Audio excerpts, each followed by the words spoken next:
Hello everyone, guys. I hope I'm audible and visible. Can you guys see me? Can you guys hear me? So I hope everyone's keeping well. Let's get started with another session on reading comprehension for MA at CT. We have been preparing a lot of passages, different passages every time. This one is going to be more of business and literature passages. So let's quickly get started with what we're supposed to do today. As I've told you earlier, too, any reading comprehension passage is more about understanding what the paragraph has to say, and then on the basis of that, solving some questions, right? So, any RC would have three sections to it. It would have an introduction, right? It would have the body of the passage, and then there would be a conclusion. Okay. What we are supposed to do is we need to figure out which of the paragraph that's going to be most of the first paragraph that sets the context. Okay. The second paragraph, which is more like a body, is where you find the main context being shared, basically what the paragraph is about. And then at the end, you'll find the author shares the conclusion. That is, he opines about what is the entire passage about. Okay, so let me start with the very first passage here. Let's take quick 10 seconds, maybe 20, but go through it. I'll show you the entire paragraph. So there are five paragraphs to it. It shouldn't take more than 2 minutes. I am going to wait for everyone to quickly go through it. Let me know once you're done with the paragraph. I'll take you to the next slide.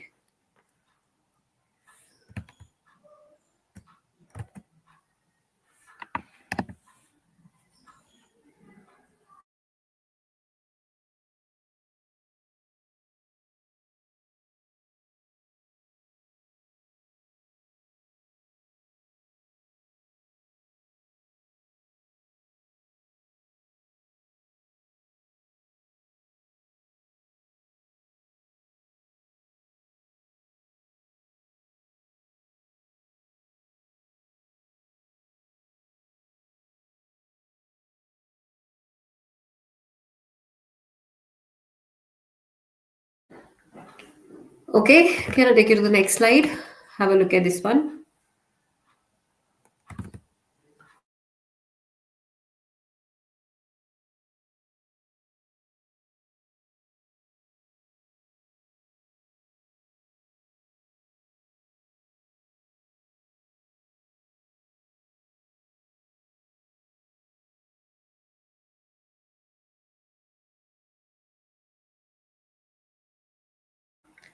Let's move to the next paragraph.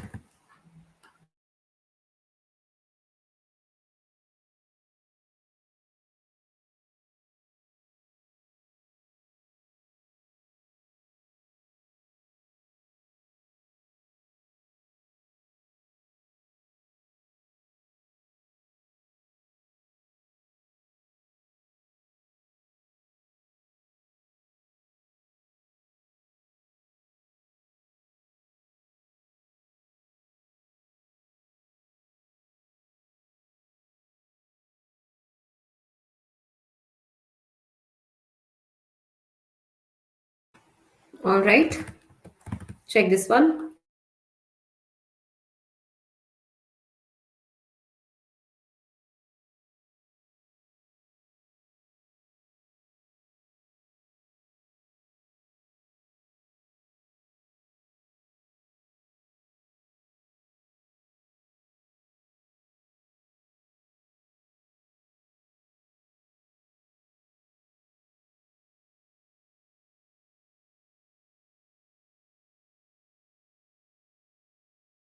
All right, guys. The last paragraph, and then we have the questions.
All right, let's have a look at the passage together. I think not a very tough one. So it says, while each explanation addresses part of the issue, they share significant limitations. Okay. So whatever explanation they're talking about, maybe there's some policy which is being discussed or any concept which is being discussed. So it's talking about that whatever explanation is there, they share significant limitations. Risk aversion theories, right? How to avoid risk.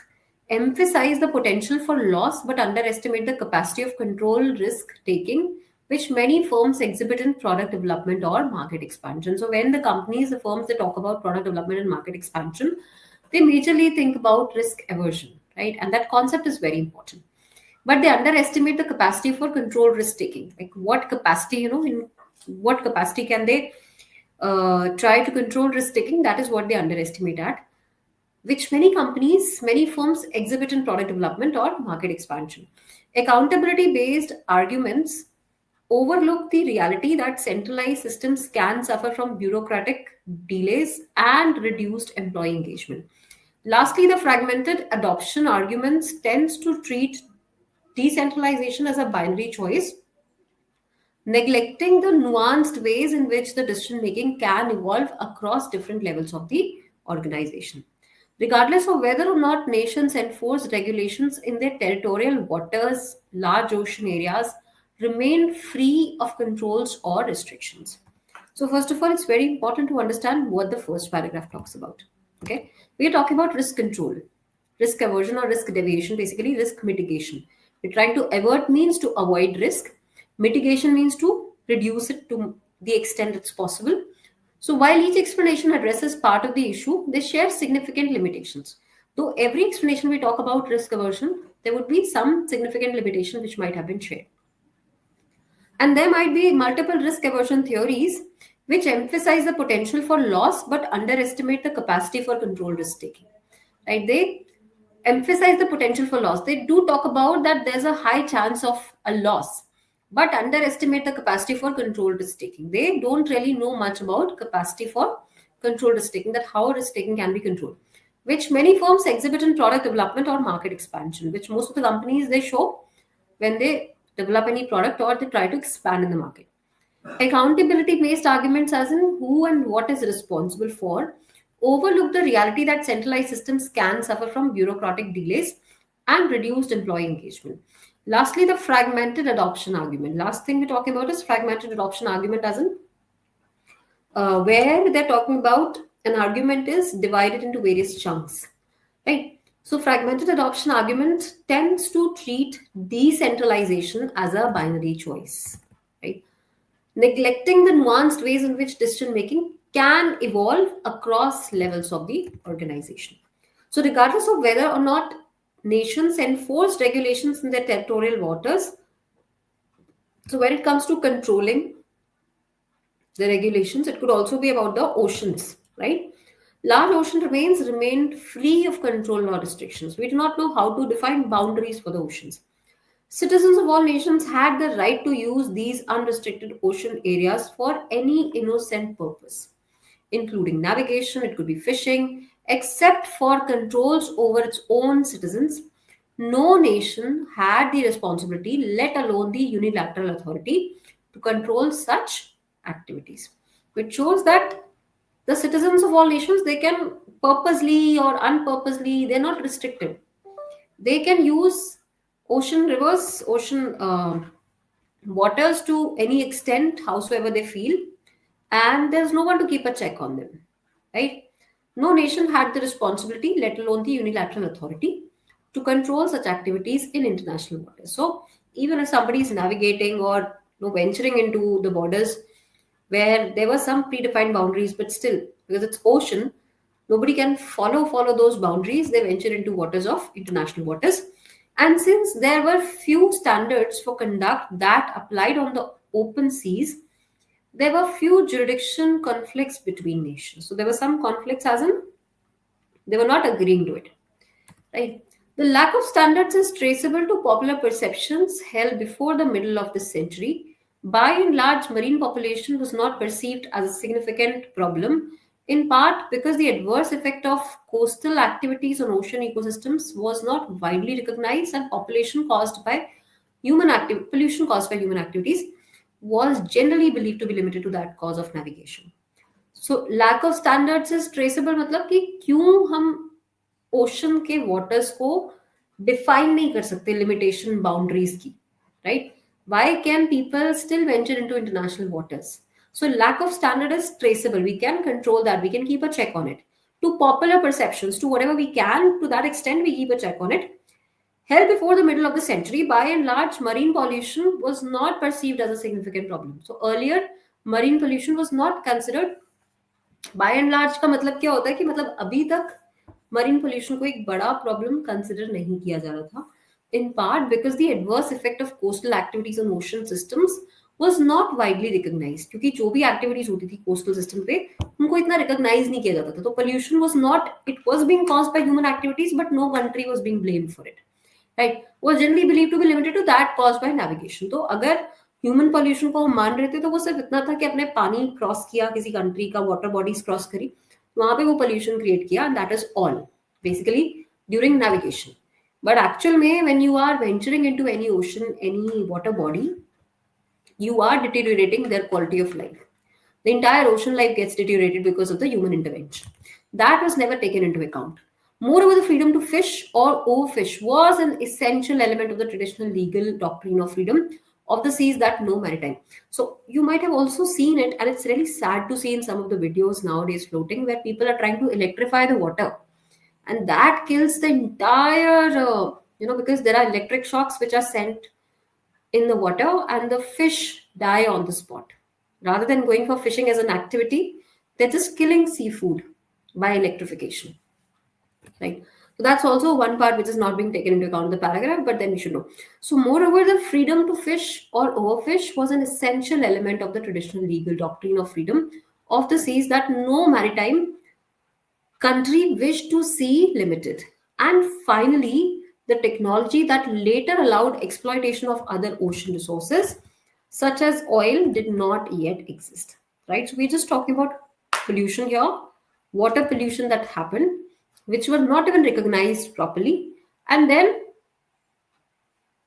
talking about exploitation of oil, creating oil refineries, digging holes into ocean, and then trying to get the oils out of, kind of going to any depth, never letting the oil get refilled, but just extracting all the entire oil possible. It's like exploiting the ocean resources is something which is never talked about, right? So freedom of fishing is okay. Freedom to fish or overfish was an essential element. Doctrine of freedom of the seas that no maritime country wished to see limited. And finally, the technology that later allowed exploitation of other resources. So that also one thing which is never been taken into account, but it's an important thing, that is overfishing was never looked on. To date, controlling pollution, till date means even if we talk about today, controlling pollution and regulating ocean resources have still not been comprehensively addressed by law.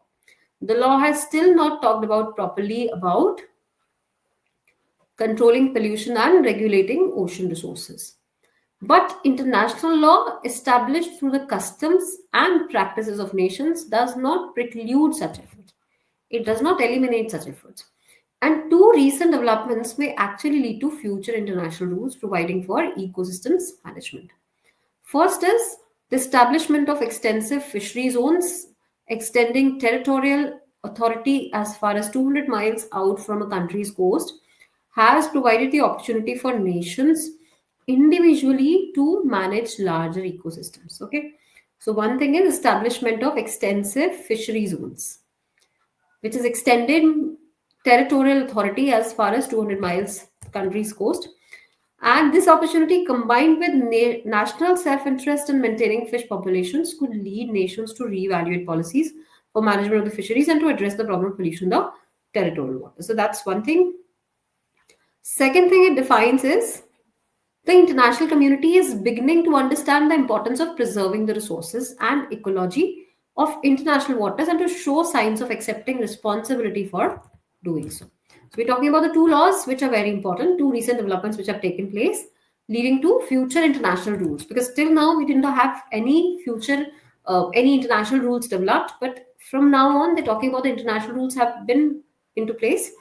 First is establishment of extensive fishery zones, extending territorial authority as far as 200 miles. That you are defining boundaries कि आप सिर्फ इतने zone में fishing कर सकते हो. If this is a country which is sharing water with this particular country A, so country B can extend only till 200 miles, right? Second thing we're talking about is the international community beginning to understand the importance of preserving the resources and ecology of international waters and to show signs of accepting responsibility for doing so. So, as an international consensus regarding the need for comprehensive management of ocean resources develops, it will become more likely that international standards and policies for broader regulation of human activities that affect ocean ecosystem will be adopted and implemented, right? So on the basis of this, what are we trying to do? We're trying to come up with two new rules for international community. First one about establishment of extensive fishery zone. Second one about international community beginning to understand the importance of preserving resources and ecology of international waters and to show signs of accepting responsibility for doing so. Like it's very important to be responsible for it. As an international consensus regarding the need for comprehensive management of ocean resources develops, it will become more likely that international standards and policies for broader regulation of human activities which affect ocean ecosystem will be adopted and implemented. So we've read through the entire passage, guys. I want you guys to quickly help me with the general idea, the structure, and the tone. Okay, I'll write it down here. Please help me with the general idea. Structure means the function of each paragraph and also the tone of the author. I'm giving you 2 minutes. Only then we proceed to the questions.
Let me know once done. We'll discuss it, guys, very quickly.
Okay, are we good to discuss?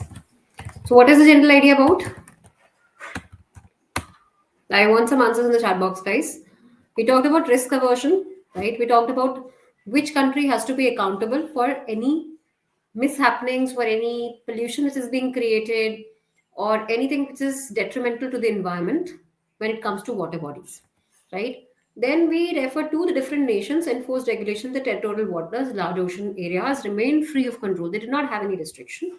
So they wanted to put some restriction, and that's why, by and large, marine pollution was not perceived as a as an important problem, right?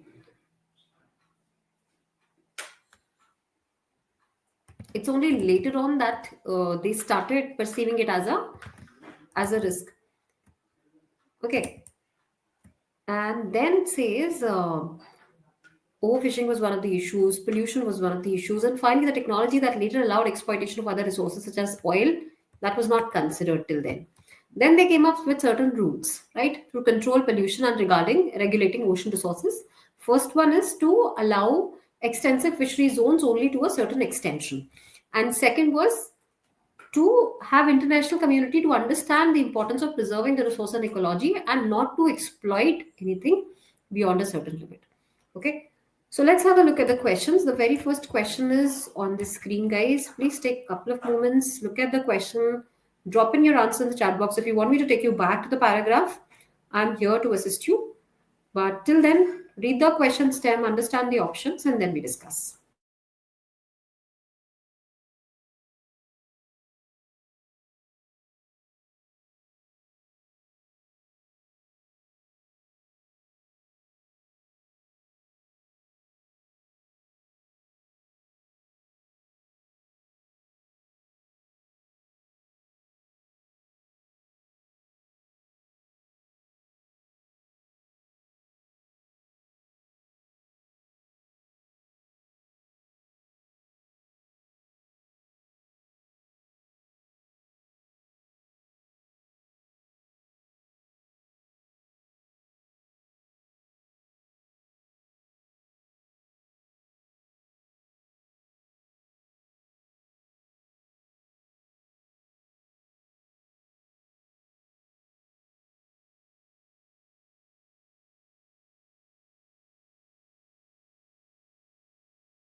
Please let me know if we can quickly go through the question together.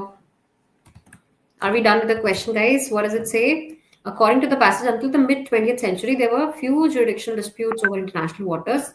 So, why were the disputes there? Okay. So, we're talking about accountability based arguments used to be there, that centralized systems that suffer from bureaucratic delays. So, there were no laws, no policies made on to what extent the international waters can be used, or to use a better term, exploited. Right. So, lastly, the fragmented adoption argument tends to treat decentralization as a binary choice, neglecting the nuanced ways in which decision making can evolve across different levels of this organization. Regardless of whether or not nations enforce regulations in their territorial waters, large ocean areas remain free of controls or restrictions, and citizens of all nations have the right to use this unrestricted ocean to any extent. Right? And then, do they have anything mentioned about the dates or mid 20th century? Not really. Okay. So I will leave it on you. Just look at the second paragraph and tell me, guys, if you're able to understand it. If not, I will then explain it to you. Just take 10 seconds and try to figure out on your own what is the understanding.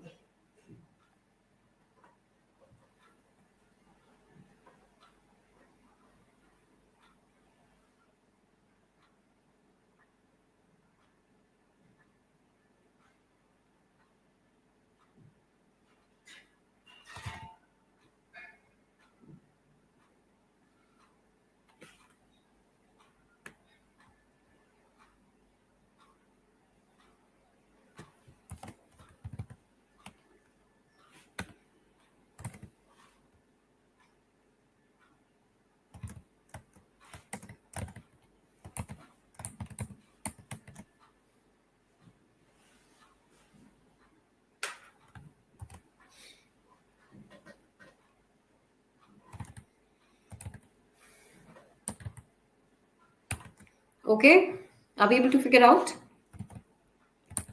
Guys, even if we look at the first paragraph where he talks about extent of a nation's power over coastal systems and the natural resources in its coastal waters has been defined by two international law doctrines: freedom of the seas and adjacent state sovereignty. Okay, this part is something which was missing.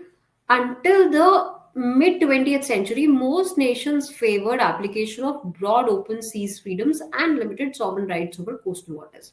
A nation had the right to include within its territorial domain only a very narrow band of coastal waters within which it had the authority but not the responsibility to regulate all the activities. But because the area of territorial dominance was so limited, most nations did not establish rules for management or protection for their territorial waters. What does it do? It gives us the context, like why there was no coastal ecosystem, why there was no doctrines made, right?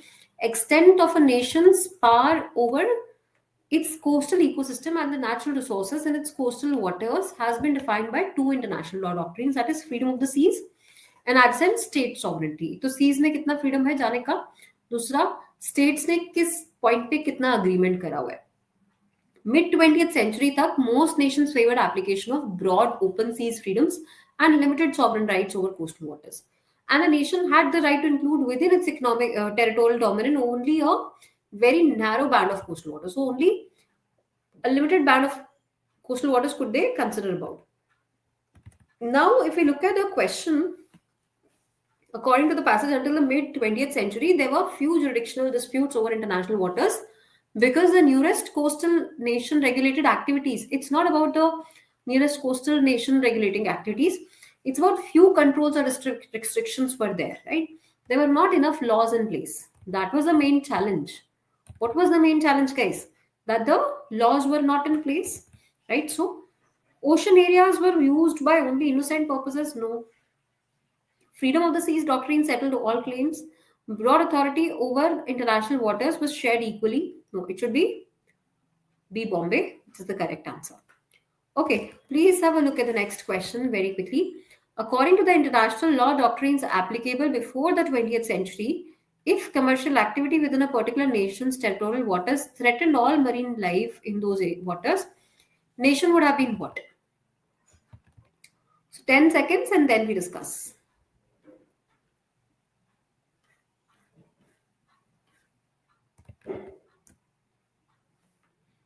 According to national law doctrines applicable before the mid 20th century, if commercial activity within a particular nation's territorial waters threatened all marine life, अगर वो threaten करता all marine lives को, nation would have been what? Formally censured by international organizations for not properly regulating marine activities, called for by other nations to establish rules to protect the territorial waters, or able but not required to place legal limits on such commercial activities. Possibility तो थी कि वो limit कर दे, but उसके पास कोई ऐसा authority नहीं था. ठीक है. Allowed to resolve the problem at its own discretion, providing it could contain the threat to its own territorial waters. No. Permitted to hold the commercial offenders liable only if they were citizens of that particular nation. No. It's not that if you belong to a particular citizen, you're a citizen of a certain country, that you get certain benefits over others. It's really not that. It should be more about understanding the ability but not required to place legal limits. They did have the chance to push in laws. They could have created laws, but they did not, right? So C, Calcutta is the answer. Next question, guys, very quickly.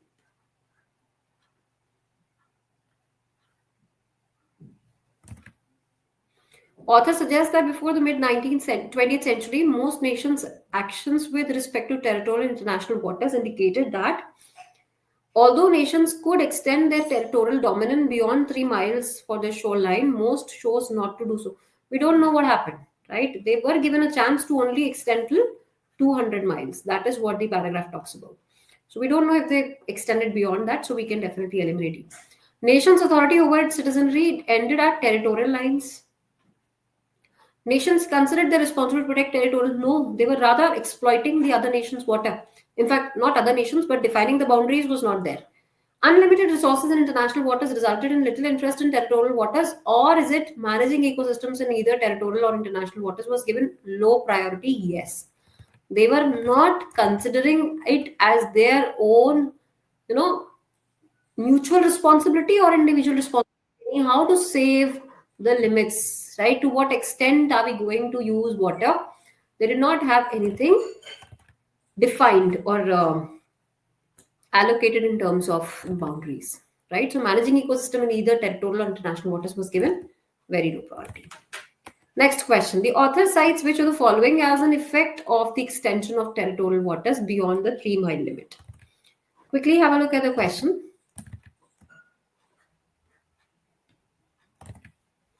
Increased political pressure on individual nations to establish comprehensive laws regulating ocean resources? Or is it greater number of jurisdiction disputes among nations over the regulation of fishing on the open seas? Opportunity for some nations to manage large ocean ecosystem. Right? So it should be some nations being able to manage the large ecosystem is what we are referring to here. So C calculate is the correct answer. Okay. Let's try this one last question for this paragraph and then we move to another fresh passage. Quickly have a look at this, guys. It's a very simple question since we've gone through the entire passage together. This should not come as a surprise or a tough question for you. It's like the entire passage is about water. So, passage as a whole can best be described as water. Where do you think is the passage coming from? Is it a chronology of the events? Is it a political analysis or a proposal? What do you understand? Do you see we're talking about international waters? There were no rules, there were no laws to define which section of water, what were the limitations, to what extent can the water be used by a country. There were nothing, in place because there was nothing explained about the boundaries or the divisions. So it was more of exploitation, right? So can I say it's a chronology of the events? No. A cannot be the answer. Legal inquiry into the abuse of existing laws. There were no existing laws first place. A political analysis of the problems inherent in directing national attention to international abuse. Okay, so this can also not be the answer because by and large, a political analysis of the problems inherent in directing national attention to international issue is not, we don't have any political angle coming into place. Historical analysis of a problem that requires international attention, yes. This is a good option. It does talk about the problem that since so many years the countries were facing this issue that how to regulate or use the common waters. And if there were no laws made for it, they were exploiting it. And also adding to pollution, which was never even considered as a problem. Proposal for adopting and implementing international standard, there were no proposal as such. So we can eliminate E as well. The answer is this D for this question, guys. I hope everybody is good with the question. Okay, very interesting passage, passage 2. And then we have some good questions. Please have a look at the passage, guys. I'm giving you 30 seconds, go through it, let me know once done. I'll take you to the next slide.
All right, I'm taking you to the next slide, guys. This is the question that you guys have asked.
Okay, let's move to the next part.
Guys, let's move to the next.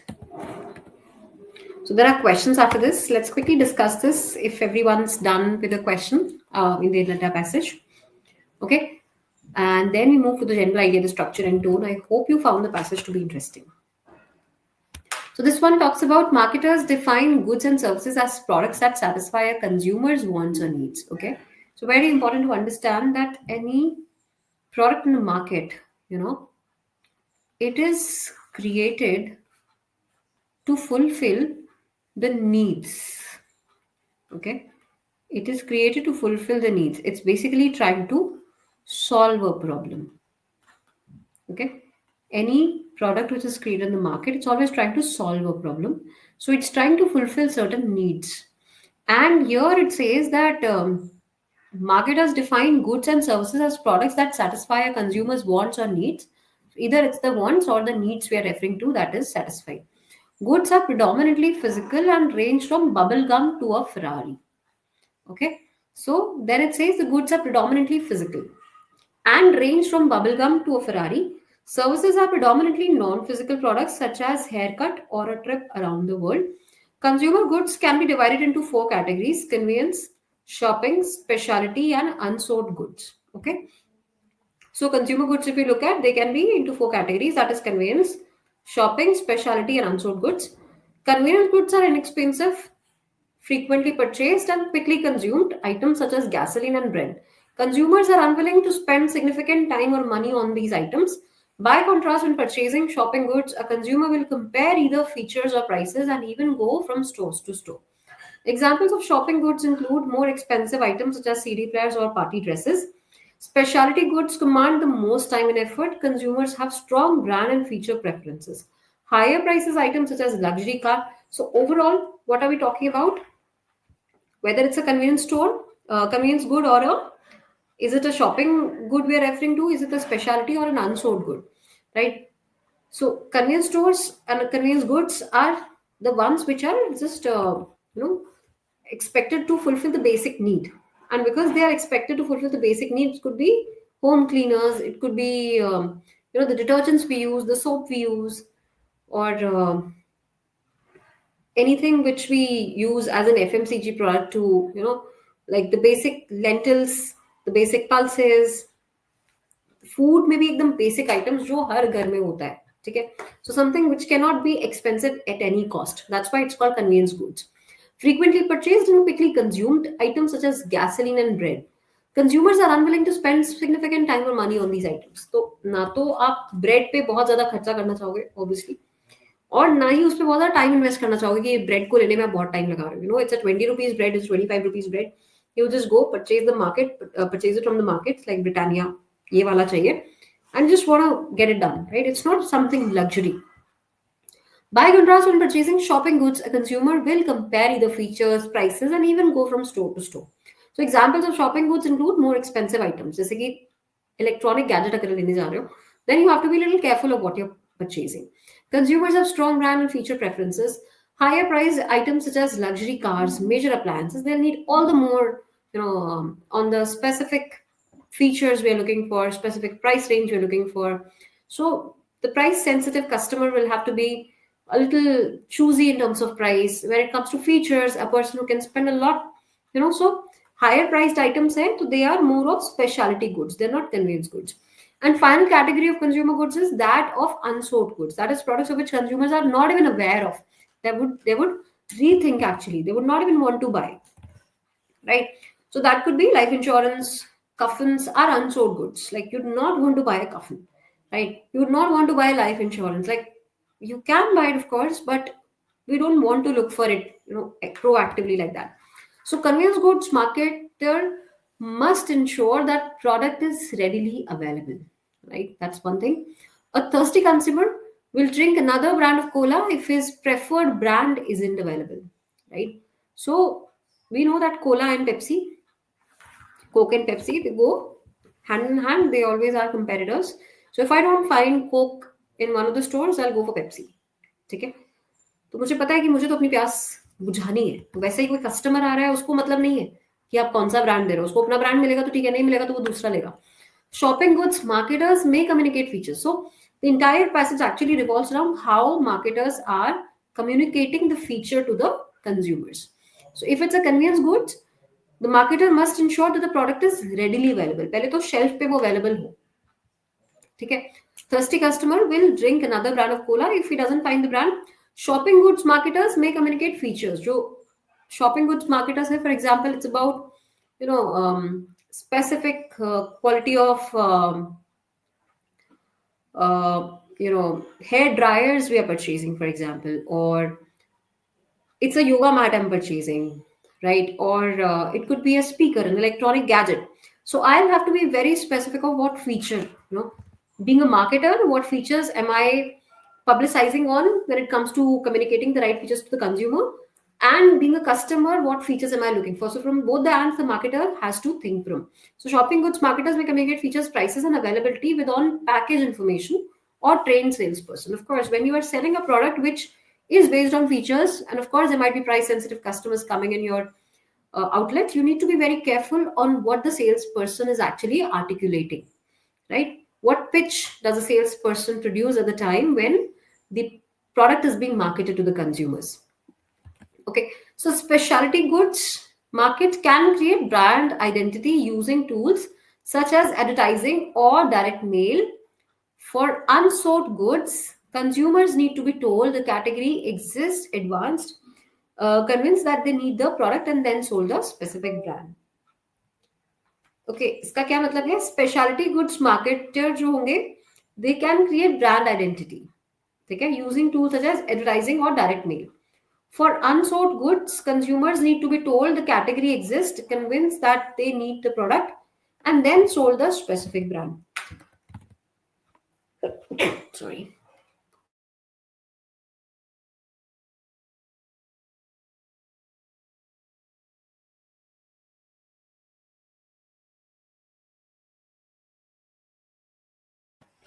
So, guys, did we understand the entire passage? I hope it was not very tough to understand. Specialty goods markets can create brand identity. मतलब जो specific goods की हमने बात करी यहाँ पे, जैसे specialty goods में we talk about luxury cars, higher priced items, ठीक है? या फिर CD players की बात करें जो specific feature based goods है, जिसमें specific time and effort जाता है customer का when he or she is purchasing a product, ठीक है? तो उसके लिए it says that speciality goods marketer को एक अपनी ब्रांड आइडेंटिटी क्रिएट करनी पड़ती है. फॉर एग्जांपल अगर हम बोट की बात करें, ठीक है, so boat was never a very old brand और a favourite like you know if you talk about JBL, it's been a name since years, almost more than decades, right? But boat was very new to the market and still was able to carve an niche for itself, carve an image for itself that boat ke speakers are good, boat ke airpods are good. So you kind of could try it, and once the customer tried it, he or she got not really addicted to it, but he would at least promote it. He would at least recommend that particular product कि इतने price में इतने का ये मिल रहा है, ठीक है. तो वो प्रोडक्ट बहुत जल्दी मार्केट में पॉपुलर हो गया. बट उससे भी ज्यादा इंपॉर्टेंट क्या था कि वो एक स्पेशलिटी प्रोडक्ट है. Speciality product because it is not something which is being bot like a conveyance good product. It's like if I'm going to buy a speaker, I might be looking at different platforms. I might be looking at Amazon, Flipkart. I might also want to look out on Chrome centers, commerce centers, and try checking out in different stores and see what suits my requirement. Right. So I would not just go within 10 minutes, get the purchase done, and be happy with the product. I need to be aware of what features am I looking for. One thing.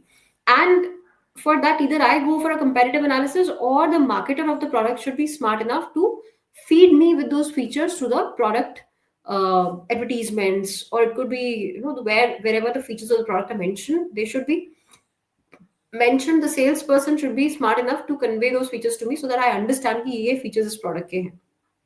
That's why it's a specialty goods product, right? So what kind of market is being created for the image is being created by the marketer for specialty goods is by far the most important thing when it comes to specialty goods market, right? For unsold goods, consumers need to be told the category exists, right? That's what we discussed here. Okay, जैसे life insurance था या कफिन्स हैं, like why would you want to buy coffins? Why would somebody want to buy, somebody dies and you want to buy coffins? No.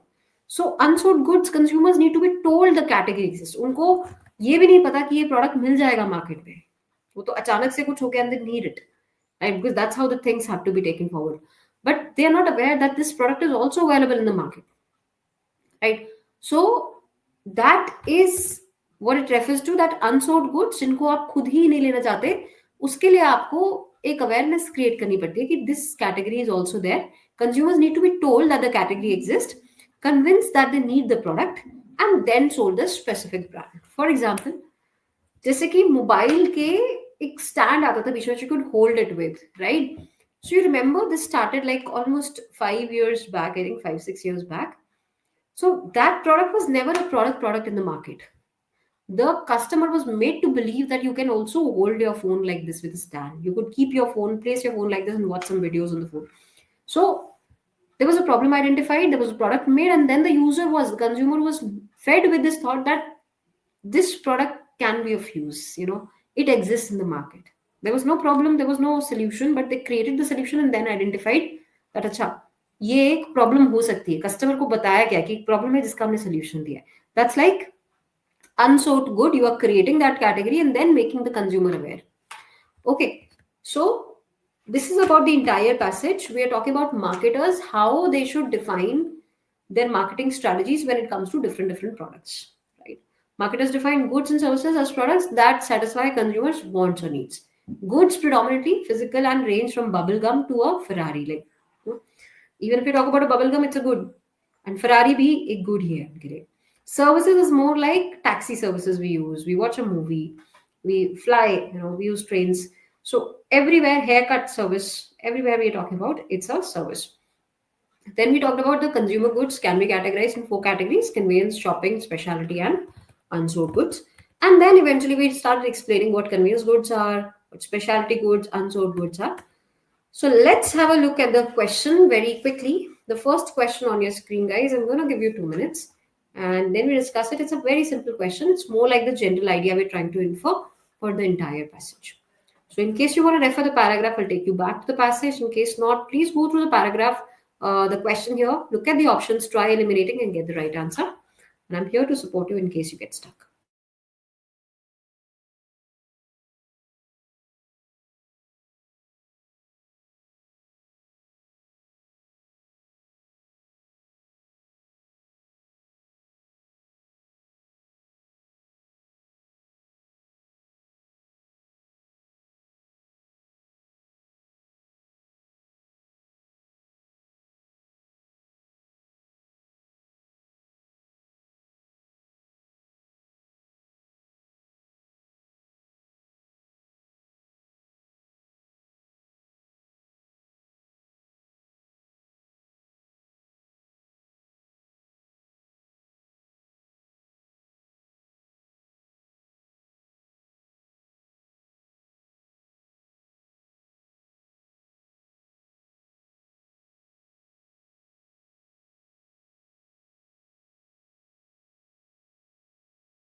Shall we go through it together?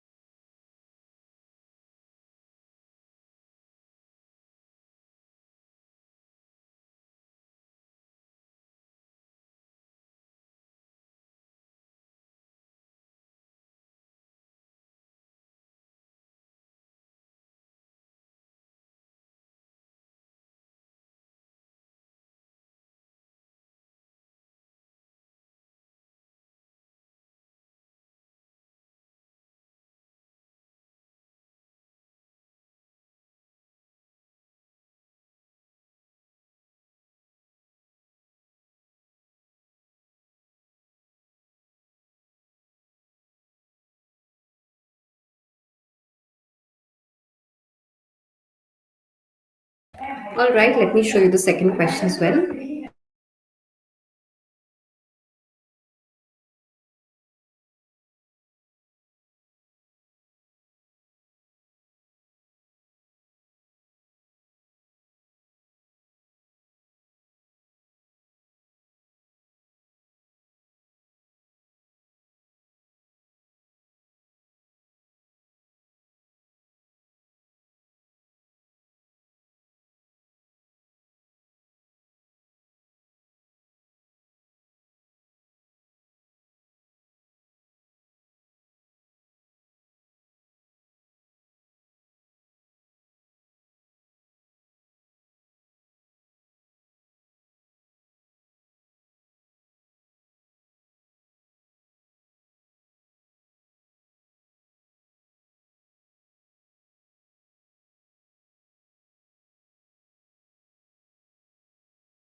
All right, showing you the next question.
All right, guys, I hope we were able to solve this question. It's a very, very simple question. It's about main purpose of the passages to what?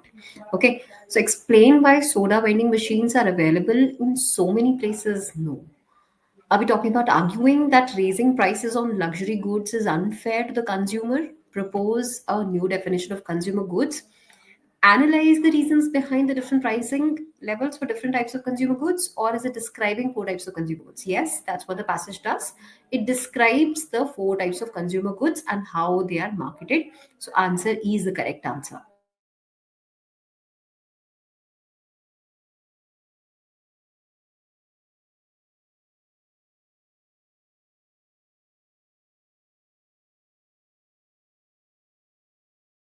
E is absolutely right, guys. Let's move to the next question and see what's the correct answer.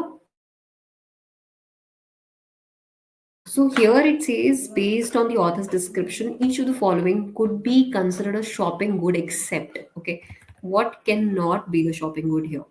Now, if you look at the options, it's an easiest questions possible, right? It is obviously the shampoo we are talking about. We did talk about business suit, bread machine, right? Sport watch, wall to wall carpenting. So each of the following could be considered shopping good except तो क्या नहीं हो सकता है, ठीक है? So that has to be a shampoo because that's a convenience good. Okay. Next question is here. Not suggested as a criteria used in classifying a consumer good. How did we classify consumer good?